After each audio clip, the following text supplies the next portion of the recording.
Bismillahirrahmanirrahim. Students, hope you are fine. Today our topic is type of conditional statements. इससे पहले tutorial में हमने conditional statement को with example के साथ डिस्कस किया था। अब हम टाइप्स ऑफ कंडीशनल स्टेटमेंट्स को डिस्कस करने जा रहे हैं। फर्स्ट ऑफ ऑल हमारे पास चार किस्म की कंडीशनल स्टेटमेंट्स होती हैं। First condition is the conditional and second is converse, third is inverse and fourth is Contra positive. One by one हम एग्जाम्पल की मदद से चारों टाइप ऑफ कंडीशंस को अंडरस्टैंड करेंगे। फर्स्ट नंबर पे हमारे पास आती है कंडीशनल। कंडीशनल से आप ऑलरेडी वाकिफ हैं, हमने इसके ऊपर ऑलरेडी बात कर रखी है। कंडीशनल होती है जैसे कि इफ यू वर्क हार्ड, अगर तुम वर्क हार्ड करोगे, देन यू आर टॉपर, तो आप क्या हैं? टॉपर है। तो तुम क्या हो? टॉपर हो। तो इट्स मीन कि Q जो है, P जो है वो Q के ऊपर डिपेंडेंट है। Okay, if you work hard then you are a topper, तो P implies to Q, this is called the simple condition. Okay, लेकिन अगर हम कन्वर्स की बात करें, जब कन्वर्स में आता है, तो कन्वर्स में हम Q को चेंज कर देते हैं P के साथ। यानी कि पहले Q आ जाता है, फिर QP आ जाता है। तो अब क्या होगा? यू आर अ टॉपर, अगर तुम टॉपर हो then you working hard.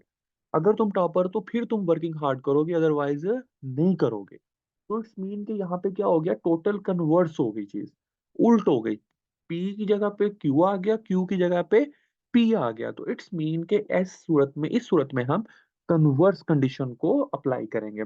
Okay, third number पे अगर हम बात करें, तो इनवर्स की कंडीशन आती है। इनवर्स क्या करता है?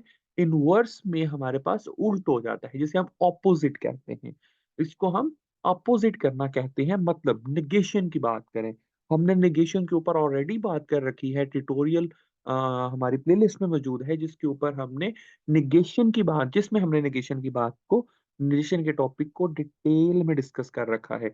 If you are not working hard, यानी कि अब पी और क्यू वही है, लेकिन यहाँ पे क्या आ गया? नॉट। तो not working hard, it's mean negation P. और you are not a topper, यानी कि पी एंड क्यू ही है, लेकिन निगेशन के साथ। जब निगेशन आ गया, नॉट आ गया, तो इट्स मीन ये इनवर्स हो गया है।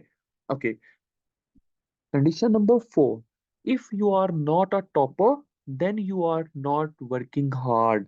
यानी कि ये अगेन पी एंड क्यू वाली condition, sorry Q and P वाली कंडीशन, लेकिन दोनों के साथ क्या है? निगेशन। यानी कि आप ऐसा कह सकते हैं कि कंडीशनल और इनवर्स, कंडीशन का उल्ट है वो इनवर्स है, कन्वर्स का उल्ट जो है वो कॉन्ट्रा पॉजिटिव है।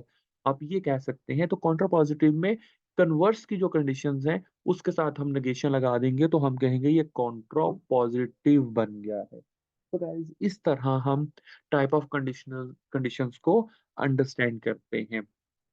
ओके, कुछ एग्जांपल है टाइप ऑफ कंडीशनल स्टेटमेंट्स की, उनके अकॉर्डिंग हम मजीद इसको अंडरस्टैंड करने की कोशिश करते हैं।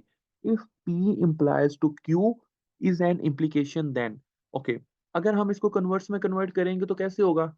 P implies टू Q को Q पहले आ जाएगा, P बाद में चला जाएगा। अगर हम इनवर्स में करें तो P के साथ भी नेगेशन और Q के साथ भी नेगेशन आ जाएगा। अगर कॉन्ट्रा पॉजिटिव में करें तो Q पहले P बाद में, लेकिन दोनों के साथ क्या आएगा? नेगेशन आएगा। तो इट्स मीन ये कॉन्ट्रा पॉजिटिव में कन्वर्ट हो जाएगा। ओके, नीचे मजीद एक एग्जांपल है, उसके अकॉर्डिंग हम देखते हैं कि इनवर्स कौन सा है, कॉन्ट्रा पॉजिटिव कौन सा है, कन्वर्स कौन सा है, एंड सिंपल कंडीशन कौन सी है। तो फर्स्ट आता है हमारे पास, if it's no today then I will seek it tomorrow. तो seek it tomorrow mean simple condition है। Okay, I will seek it tomorrow if it's no today, यानी कि अब क्या हो गया? उल्ट हो गया। देखें, जो टुमारो वाली कंडीशन है वो पहले आ गई है, और स्नो टुडे वाली मीन कि ये वर्स में चला गया। Okay, if it is not know, यानी कि अगेन पी में अब क्या आ गया? नॉट, निगेशन आ गया, और क्यू में भी निगेशन आ गया, यानी not आ गया। तो इस सूरत में हम इस कंडीशन को इनवर्स कहेंगे। इसके बाद हमारे पास फोर्थ नंबर पे आता है, I will not seek you tomorrow, यानी कि अगेन क्यू वाली पहले लेकिन नॉट के साथ, और उसके बाद पी वाली बाद में लेकिन नॉट के साथ। तो इट्स मीन दोनों नॉट है, लेकिन क्यू पहले है, पी बाद में है, तो इसको हम कहेंगे कॉन्ट्रा पॉजिटिव। तो गाइस, इस तरह हम टाइप ऑफ कंडीशनल स्टेटमेंट को अंडरस्टैंड करते हैं। होप्स हो कि आपको ये टॉपिक क्लियर हो चुका होगा। मजीद ट्यूटोरियल्स को देखें, हमारे आने वाली जितनी भी ट्यूटोरियल्स हों उनको हासिल करने के लिए हमारे चैनल को ज़रूर सब्सक्राइब कर दें। थैंक यू सो मच, अपना ख़्याल रखिएगा। जज़ाकल्लाह।